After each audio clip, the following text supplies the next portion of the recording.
Party చాలా బలంగా ఉంది. కేసీఆర్ నాయకత్వాన్ని ప్రజలు ఇప్పటికీ బలంగా నమ్ముకుంటున్నారు, విశ్వసిస్తున్నారు. చిన్న చిన్న పొరపాట్ల వల్ల మనము అధికారాన్ని కోల్పోయాం. కుంగిపోవాల్సిన అవసరం లేదు, పుంజుకొని ముందుకు వెళ్ళాలి అనేదే కార్యకర్తల యొక్క సలహా సూచన. ప్రతిపక్షంగా ఉన్నాము కాబట్టి నిర్మాణం పైన దృష్టి పెట్టాలి, సంస్థాగతంగా పార్టీని బలోపేతం చేయాలి అనేది చాలా ప్రధానమైన సూచన ఈరోజు వచ్చింది. మూడవది, జిల్లా పార్టీ కార్యాలయాలు అనునిత్యము పనిచేసే విధంగా మనము కార్యాచరణ రూపొందించుకోవాలి. జిల్లా పార్టీలను పటిష్టం చేయాలి, జిల్లా పార్టీ శాఖలను పటిష్టం చేయాలి, మండల పార్టీ శాఖలను పటిష్టం చేయాలి. విశ్వవిద్యాలయాల వారీగా విద్యార్థులతోని సమావేశాలు నిర్వహించాలి. ఎక్కడైతే పొరపాటు జరిగిందో ఆ పొరపాటు సరిదిద్దుకునే విధంగా ముందుకు వెళ్ళాలి అని కార్యకర్తలు సలహాలు ఇవ్వడం జరిగింది. దానిపైన మా పార్టీ వర్కింగ్ ప్రెసిడెంట్ గారు కూడా చాలా సానుకూలంగా స్పందించారు. ఇక నుంచి పార్టీ నిర్మాణం పైన దృష్టి పెడతాం. కార్యకర్తలందరినీ కూడా, నాయకులను కార్యకర్తలను గుర్తించడం జరుగుతుంది. జిల్లా పార్టీ కార్యాలయాలు కూడా ఇక నుంచి పటిష్టంగా పనిచేస్తాయని చెప్పి కూడా వారు విశ్వాసాన్ని కార్యకర్తలకు ఇచ్చారు. అదేవిధంగా రేపు జరగబోయే లోక్సభ ఎన్నికలలో వరంగల్ పార్లమెంటు నియోజకవర్గం పైన కేసీఆర్ నాయకత్వంలో గులాబీ జెండాను ఎగరవేస్తామనే ఒక నమ్మకాన్ని కూడా కార్యకర్తలు పార్టీకి ఇవ్వడం జరిగింది.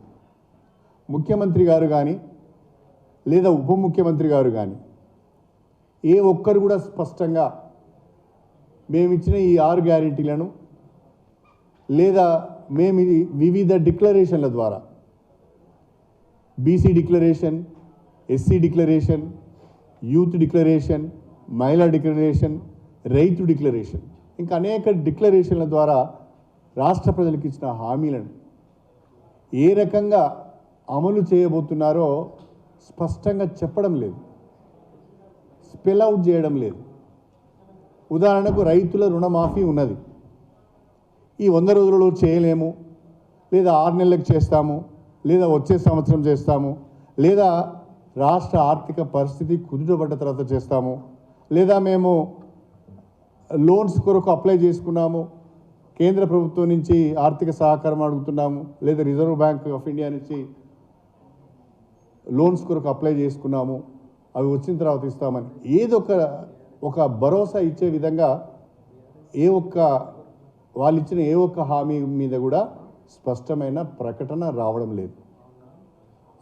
అది రైతుల రుణమాఫీ కావచ్చు, లేదా రైతు బంధు కావచ్చు, లేదా వరి ధాన్యానికి ప్రతి క్వింటల్కు 500 రూపాయల బోనస్ కావచ్చు, మహాలక్ష్మి పథకంలో చెప్పిన విధంగా ప్రతి మహిళకు 2500 రూపాయలు నెలకు ఇవ్వడం కావచ్చు, గ్యాస్ సిలిండరు 500కి ఇవ్వడం కావచ్చు, పెన్షన్లు 4000కు పెంచి ఇవ్వడం కావచ్చు, 200 యూనిట్ల వరకు ఉచిత విద్యుత్ విషయంలో కానీ ఏ ఒక్క విషయంలో, ఏ ఒక్క హామీ విషయంలో కూడా స్పష్టత ఇవ్వలేకపోతున్నారు. అంటే ఇవన్నీ చూస్తూ ఉంటే మీరు మెల్లగా ఈ హామీలన్నీ నెరవేర్చలేని పరిస్థితులలో కాలయాపన చేయటానికే ఎక్కువ ప్రాధాన్యత ఇస్తున్నట్టుగా కనిపిస్తున్నది.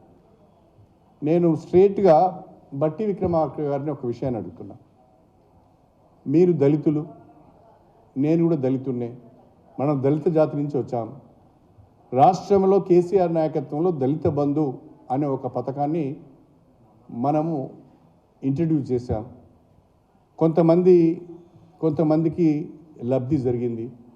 మీ నియోజకవర్గంలో కూడా ఒక మండలానికి పూర్తి స్థాయిలో శాచ్యురేషన్ మోడ్లో మనం దళిత బంధును అమలు చేశాం.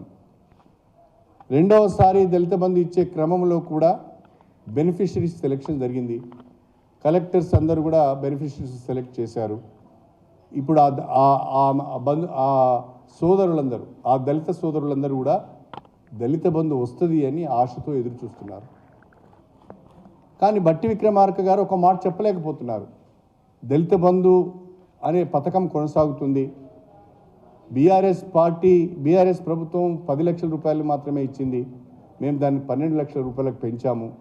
ఈ 12 లక్షల రూపాయలను కూడా పలానా నెల నుంచి పలానా రోజు నుండి లబ్ధిదారులకు ఇస్తాం, లేదా ఇప్పటి వరకు ఎంపిక చేసిన లబ్ధిదారులను మేము ఒప్పుకోవడం లేదనో, లేదా వాళ్ళకి ఇచ్చిన వాళ్ళ అకౌంట్లోకి వెళ్ళిన నిధులను కూడా ఫ్రీజ్ చేస్తున్నారు.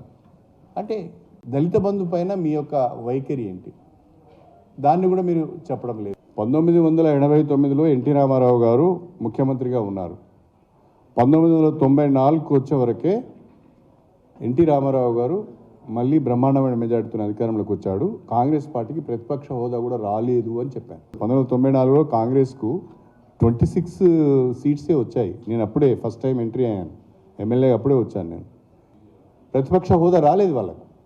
అయితే నేనేమన్నానంటే 5 సంవత్సరాలలోనే ఫలితాలు తారుమారైపోయినాయి, ప్రజల ఆలోచన తారుమారైంది.